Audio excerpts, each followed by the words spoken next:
All right, Dynasty Trades in 5, episode number 24. I'm Clay. I'm Shane.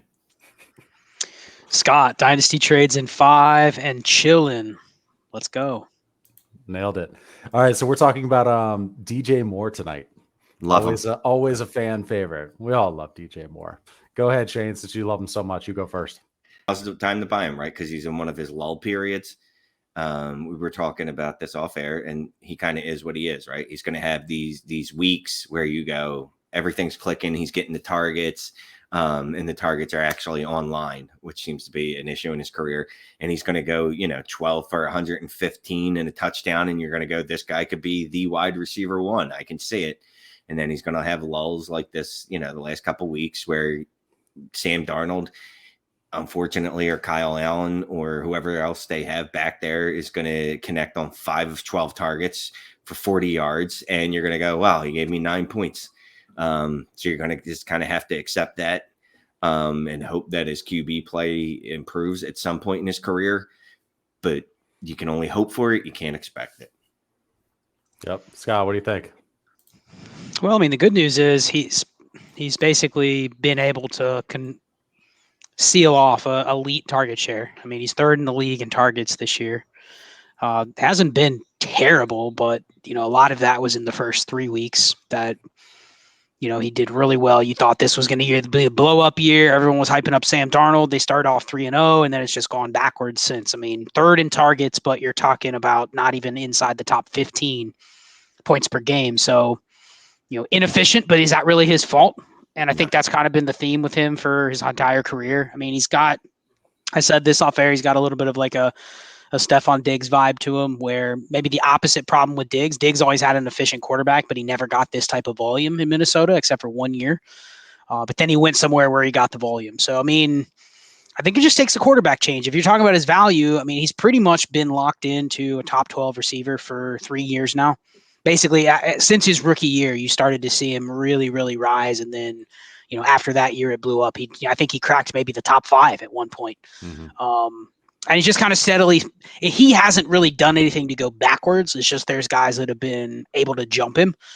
But then at the same time, if he's going to consistently be in the top 12, a lot of that is he's in the top 12 because of his profile. He came in so young, he produced at such an early age.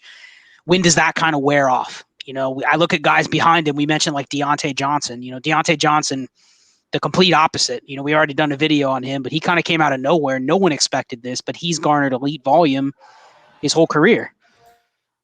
Deontay Johnson could outproduce DJ Moore for a couple more years, and yet the community may never value Deontay Johnson until it's too late, higher than DJ. So I don't know. I just think he's an efficient quarterback. That's it. Tie him to an efficient quarterback that will elicit more volume. He'll be able to command the volume. I'm not worried about that. Like, he's going to be able to command the market share wherever he goes. He just needs to be with some efficiency. So all that said, do we pay market value, above market value, slightly above market value for him now? Start there. Is he a 2 firsts wide receiver? Sight unforeseen, do you pay 2 firsts? Even if they're mid to late 2022 firsts, do you pay 2 of them? I wouldn't give 2 for him. I want to say no. You should say no. I wouldn't either. Yeah. And I think that's the test. If I tell you, like, Tyreek Hill, would you pay 2 firsts? Probably yes. Mm-hmm. DJ Moore and a late 2022 first, yes, or Tyreek?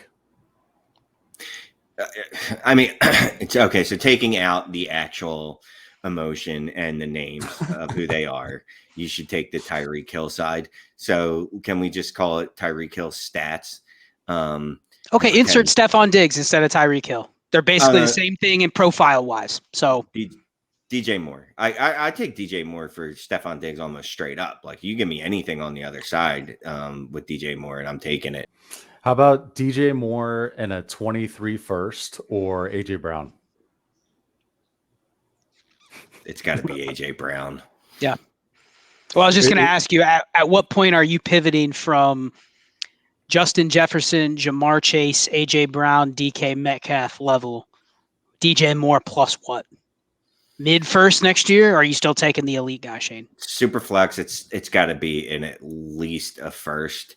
If we're talking Jamar Chase and Justin Jefferson and CeeDee Lamb, who you left out of there, I'm going to need a lot. As much as I love DJ Moore, reality smacks you in the face when you start realizing, you know, all right, wait, if I could get Jamar Chase for DJ Moore in a first, then yeah, I got to do that. Well, I think that's a way to buy him. If you are willing to go out on a limb and bet that he gets a better quarterback, maybe it's Watson, maybe it's Rodgers. I mean, the good news is those are two historic, efficient quarterbacks that are going to probably be on the market.